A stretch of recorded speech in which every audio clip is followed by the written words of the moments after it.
तो शिव भगवान जी ने कहा कि हिमालय की पुत्री पार्वती है। पार्वती जो है हिमालय नाम का जो राजा था उसकी पुत्री है, हिमालय की पुत्री है।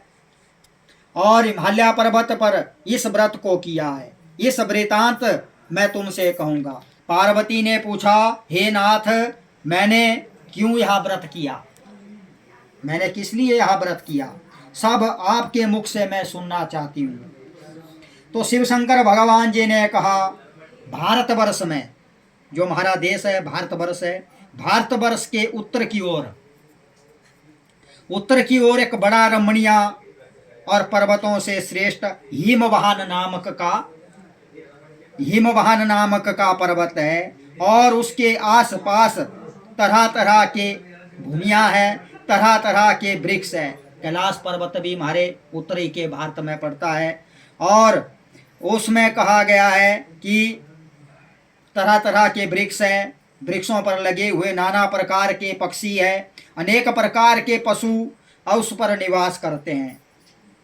वहां पहुंचकर गंधर्वों के साथ बहुत से देवता, सिद्ध, चारण, पक्षीगण सर्वदा प्रसन्न रहते हैं। उस पर्वत में विचरते रहते हैं। वहां पहुंचकर गंधर्व गाते हैं, अप्सराएं नाचती है। और पर्वतराज के कितने ही शिखर है ऐसे कि जिनमें स्फटिक, रत्न, वेद, मणि आदि के खाने हैं, भरी हुई है।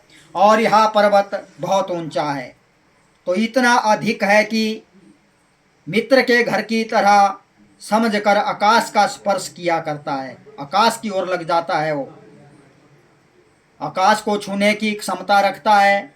और उसके समस्त शिखर सौदेव हिम बर्फ, वहाँ पर जो है बर्फ पड़ा रहता है, बर्फ से आच्छादित है रहते हैं। और गंगा जल की ध्वनि सदा सुनाई देती रहती है। हे पार्वती, तुमने बाल्यावस्था में, जब तुम छोटी थी, बाल्यावस्था थी, बाल्यावस्था में, बाल्यकाल में उसी पर्वत पर तपस्या की थी। 12 वर्ष तक तुम एक टांग पर तुमने तपस्या की, केवल धुआं पीकर ही रही। और 64 वर्ष तक सूखे पत्ते खाकर महाग महीने में तुम जल में बैठी रही। और बैसाख की गर्मियों में पंचअग्नि तापती थी। श्रावण के महीने में जल बहुत बरसता है, बरसात होती है, और तुम भूखी प्यासी रहकर मैदान में बैठी रहती थी। तुम्हारे पिता इस तरह के कष्ट सहन को देखकर बड़े दुखी हुए।